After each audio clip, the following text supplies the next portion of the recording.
Hey guys! So we're going to tie-dye today. And I'm going to show you how I do a couple different techniques with tie-dyeing. I've been having a lot of fun. I want to wear tie-dye all the time. We're in quarantine, so I can do what I want, right? So let's tie-dye everything.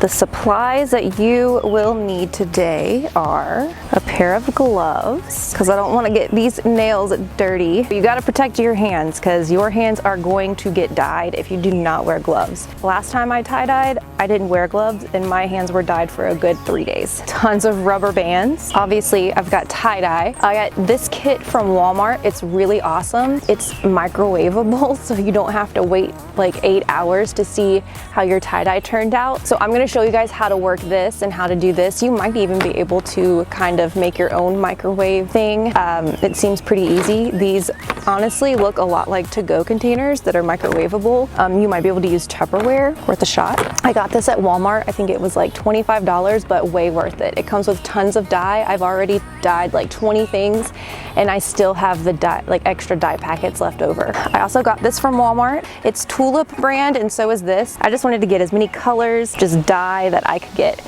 because I'm gonna go all out today. You will need some paper towels, a big bowl to soak your shirt in before we dye it. There's a technique I'm gonna show you with ice. So if you wanna do the ice technique, you're gonna need kind of like a strainer. I like this metal one, and then another big bowl to go under it. Obviously, you're gonna need things to tie-dye. 100% cotton is the best kind of fabric to dye because it'll soak up the dye and keep it. So I've got a whole stack of 100% cotton shirts right here. I've also got a stack of other cool t-shirts that I got that are light colored that aren't 100% cotton, and we're gonna experiment and see what we can do with those, because some of these have graphics on it. I think they'd turn out pretty cool. I found this denim shirt and we're just gonna see what happens. It was on clearance, so why not experiment? First things first, we gotta put on our gloves.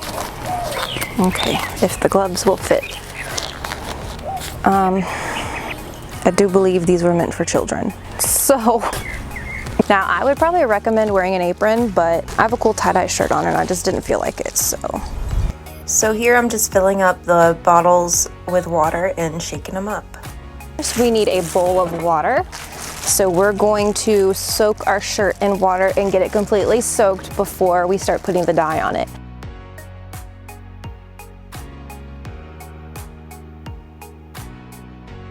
So I'm going to wring it out. You don't want it to be soaking wet. So to do a spiral, okay, so I'm gonna kind of lay it here. And I'm gonna, let's do the center about here. I'm going to kind of pinch it and just spin. And you just put rubber bands around your shirt to keep everything in place. I like to go ahead and put the shirt in the container. It kind of keeps your mess contained.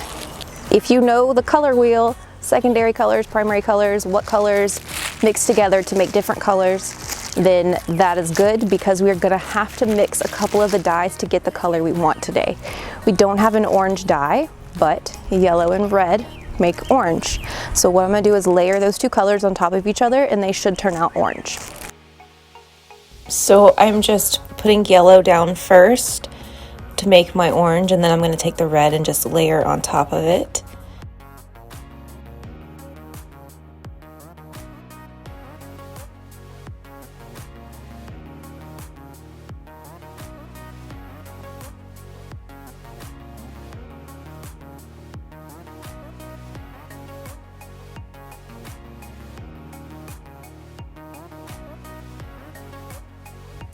So here's the ice dye. So I'm going to take my things that I'm going to dye and I'm going to scrunch them up, put some rubber bands around them, and just kind of place them in the strainer that I have.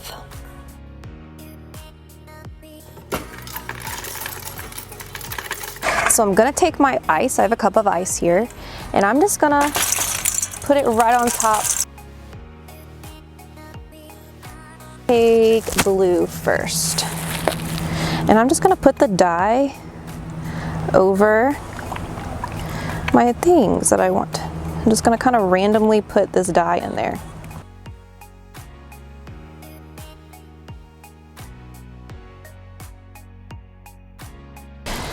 So I've got all of my stuff right here, and I'm gonna put it on top of another empty bowl.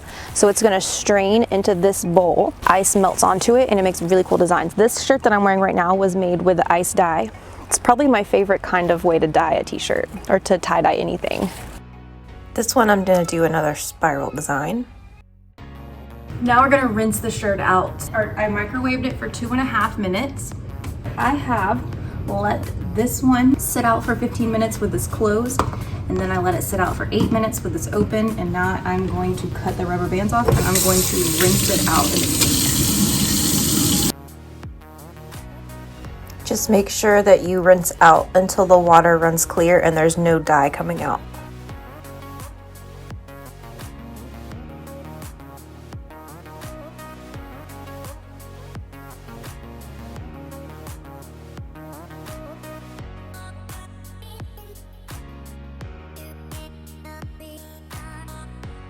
Dude, y'all, this one turned out cool. Throw it in the wash. How our ice ones are looking. All the ice didn't melt all the way, but I figured it was ready to come out.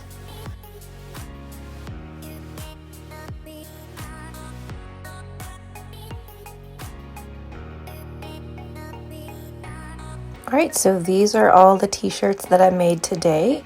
Microwave tie-dye was kind of dangerous for me because I can make so much stuff in a short amount of time, but I had so much fun, and I hope you guys learned some things from me and that you make your own tie-dye. Bye!